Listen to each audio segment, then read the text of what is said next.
بسم اللہ الرحمن الرحیم۔ السلام علیکم۔ امید کرتی ہوں آپ سب خیریت سے ہوں گے۔ حضرت یوسف کے دل پر اس واقعے کا گہرا اثر ہوا، خاص طور پر جب انہیں معلوم ہوا کہ خدا نے بعد میں ایک بار پھر ان کے باپ سے ہم کلام ہو کر ان کے ساتھ اپنے عہد کو نئے سرے سے باندھا تھا، تو وہ بہت زیادہ متاثر ہوئے۔ بیت ایل میں قافلے کا پڑاؤ بڑا پرسکون اور فرحت بخش تھا۔ حضرت یعقوب کی دیرینہ خواہش کی تکمیل ہوئی تھی۔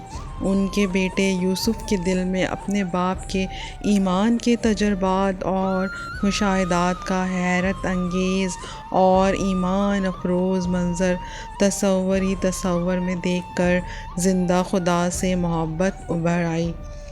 سب اہل قافلہ مسرور اور مطمئن تھے کہ اچانک ماتم اور آہ و بکا کی دردناک آوازوں سے فضا کا سکون درہم برہم ہو گیا۔ دبورہ چل بسی تھی۔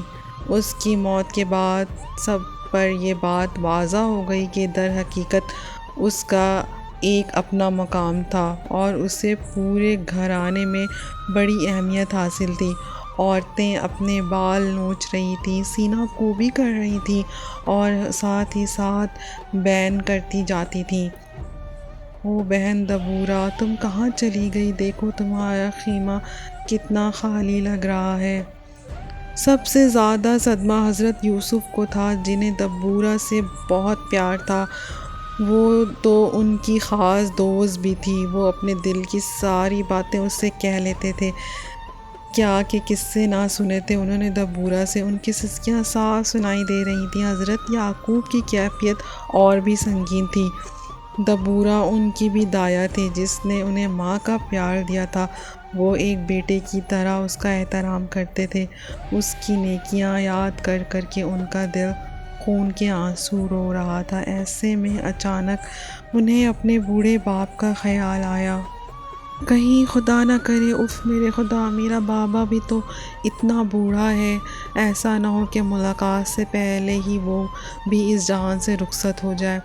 لہٰذا جو ہی ماتم کے دن پورے ہوئے تو انہوں نے فوراً جبرون کی طرف کوچ کرنے پر زور دیا۔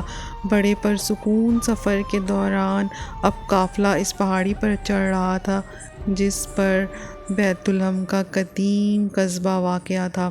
اس مقدس سرزمین پر چلتے ہوئے ان کی خوشی کی انتہا نہ تھی کہ اچانک قافلے کو رک جانے کو کہا گیا۔ لیہ پریشانی کے عالم میں چلا رہی تھی کہ کسی دایا کا انتظام کیا جائے۔ راحیل دروزہ میں مبتلا تھی۔ لیہ سے اپنی بہن کی یہ حالت دیکھی نہ جاتی تھی۔ بے بسی اور بے چینی کے عالم میں اس کے ہوش و حواس ٹھکانے نہیں تھے، کیونکہ حضرت یوسف کی پیدائش کے وقت بھی بہت مشکل پیش آئی تھی، لہٰذا انہیں راحیل کی جان کی فکر تھی۔ حضرت یعقوب نے معاملے کی نزاکت کو بھانپتے ہوئے فوراً خیمہ لگوایا۔ وہ اتنے دلیر اور شیر دل ہونے کے باوجود اپنی بیوی کی تکلیف کے خیال سے کانپ جاتے تھے۔ راحیل کی چیخیں دلوں کو چیرے ڈالتی تھیں۔ حضرت یوسف خوف سے سہمے ہوئے اپنے باپ سے چمٹے کھڑے تھے۔ انہوں نے ڈرتے ڈرتے پوچھا، بابا، کیا دبورہ کی طرح ماں بھی چل بسے گی؟ خالہ لیہ اور دوسری عورتیں بہت پریشان ہیں، لگتا ہے ماں کی حالت کافی خراب ہے۔ باپ بیٹے نے خیمے کی طرف بڑی بے بسی سے دیکھا۔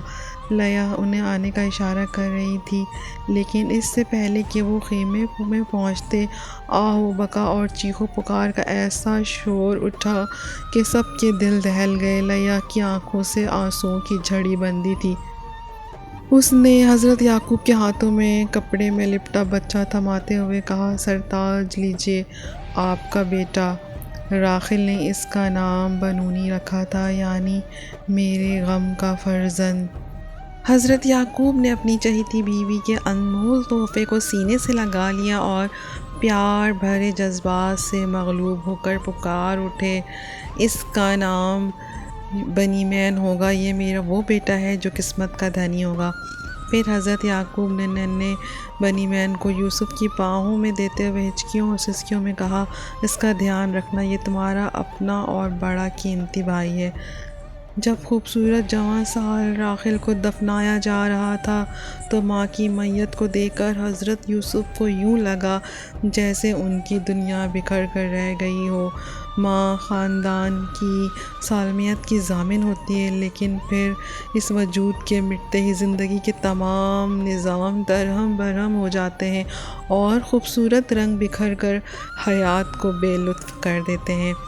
ہر طرف ایک کوہرام مچا ہوا تھا۔ حضرت یوسف کے حساس ذہن پر یہ بات نقش ہو چلی تھی کہ جو جوان ہو یا بوڑھا، سب کو ایک نہ ایک دن اس دنیا سے ضرور رخصت ہونا ہے۔ ان کے پردادا ابراہیم قصداً خیموں میں رہتے تھے تاکہ وہ یہ نہ بھولیں کہ ان کا اصل گھر آسمان پر خدا کے ساتھ ہے۔ حضرت یوسف کا دادا اسحاق اپنے باپ یعقوب بھی خیموں میں ہی رہتے ہیں، لیکن یہ خیمے ان کے مستقل گھر نہیں ہیں۔ آخر یہ زندگی ہے کیا؟ ایک نہایت باطل چیز۔ جدائی کا صدمہ کتنا شدید ہوتا ہے۔ انہیں اپنی ماں کی قبر کو تنہا چھوڑ کر آنا پڑا، جہاں ان کی عزیز ترین ہستی کے باقیات دفن تھے۔ اب ان کی ماں راحل ان کی زندگی سے بالکل جا چکی تھی۔ کتنی تلخ حقیقت ہے یہ! موت بھی نہ چاہتے ہوئے بھی وہ سب کچھ دیکھنا پڑتا ہے جس کا انسان میں حوصلہ تک نہیں ہوتا۔ اب حضرت یوسف کی زندگی کا مرکز و محور ان کی خالہ یعنی سوتیلی ماں لیہ تھی، جو ان کی ماں کی جگہ لینے کی پوری کوشش کر رہی تھی۔ اب حضرت یوسف اپنا سارا پیار اپنے پیارے گول مٹول سے بھیا بنیامین پر نچھاور کرتے تھے۔ تو پیارے سامعین، ویڈیو پسند آئی ہو تو پلیز میرا چینل سبسکرائب کریں۔ شکریہ۔